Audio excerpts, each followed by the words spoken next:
General equilibrium में सारी market आपस में लिंक्ड होती है। प्राइस का डिटर्मिनेशन सारी मार्केट मिलके करती है।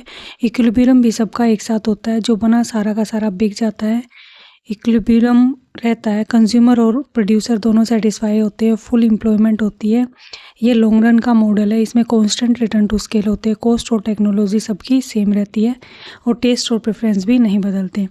फॉर एग्जांपल, जब टी का प्राइस बढ़ता है तो टी की डिमांड कम हो जाती है। टी की डिमांड कम होने से कॉफ़ी की डिमांड बढ़ जाती है, और जब कॉफ़ी की डिमांड बहुत ज़्यादा बढ़ जाती है तो कॉफ़ी का प्राइस बढ़ जाता है। फिर जो कॉफ़ी के वर्कर होते हैं उनकी इनकम बढ़ जाती है।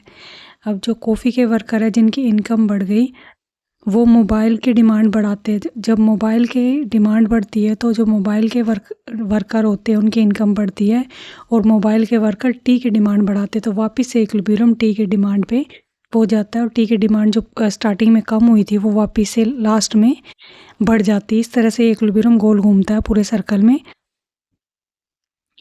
और पार्शियल इक्विलिब्रियम की अगर हम बात करें, पार्शियल इक्विलिब्रियम में प्राइस के बढ़ने पर डिमांड कम होती है, प्राइस के कम होने पर डिमांड बढ़ जाती है। सिट्रस पैराडाइस मीन्स बाकी सारी बातें सेम एज इट इज़ रहने पे, लाइक कंज्यूमर का टेस्ट, इनकम एक्सेट्रा अगर वही बनी रहे, सेम रहे तब।